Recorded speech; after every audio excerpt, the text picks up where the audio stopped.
Okay, here's a really quick overview on how to add a Japanese hiragana or kanji font. And I'm using Windows 10 right now, but this should work with all different operating systems. So I'm going to go under settings here, and we're going to open up something that deals with language. In this case, it's the time and language button here.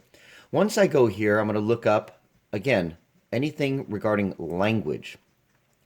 What we're going to do here is we're going to add the language to the computer. And I'm going to scroll down here until I can find something that gives us Japanese. In this case, we have the Nihongo kanji right here.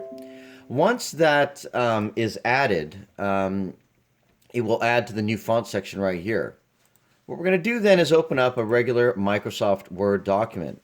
As you can see, there is a new little button here that says ENG. Okay, this was not here prior to us adding the Nihongo font. Once I click this ENG, it's going to give me some options here. I'm going to select the Japanese Microsoft IME option.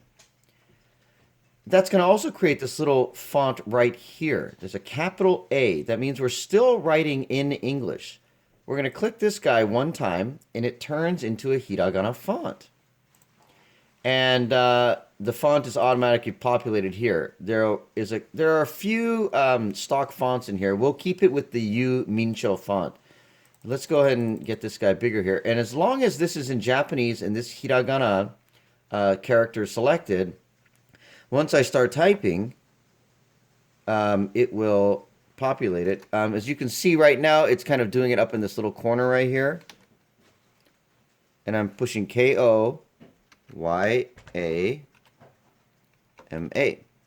Now, if we want to leave it in the hiragana, we will just hit enter, and it'll do that.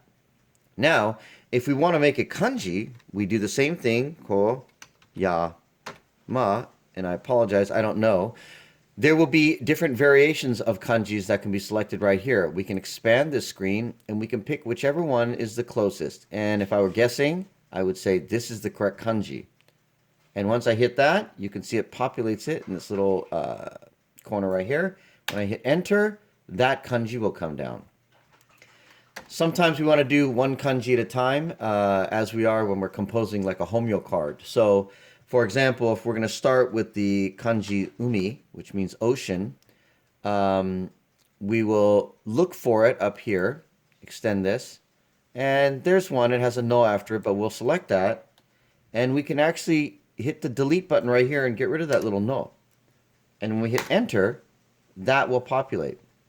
Okay, and as we all know, when you put different kanjis together, the pronunciation will change. So although this will be umi when it's standalone, if it is combined with a different kanji, it will have a different pronunciation, which is why we can't just simply type that pronunciation is and generate these specific kanjis that we want.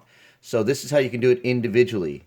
You can do it like this, and then we'll do a different one right here, and we'll try to get that kanji here. And we'll do it like that. So I hope this helps you. Obviously, if you're setting up a homeo card in a vertical format, you can do things a little bit differently as well. For example, we can insert here, and let's do like a text box, okay? The text box also has a few options here. You can draw a horizontal box, which means you're going to type horizontally like we do here in English, or you can draw a vertical text box. And by doing this, what this allows us to do is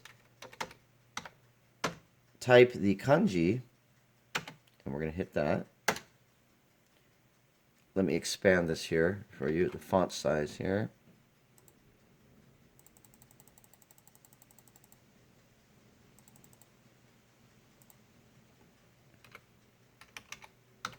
And I typed in Shima, as you can see up here. When the kanji's not coming out, we hit the space bar, and that will create the kanji options. There's only one option for us for Shima. I'll hit enter, and this is how we create this vertically, which will help us in homeo card layouts and things of that nature. And this way we can put it wherever we want.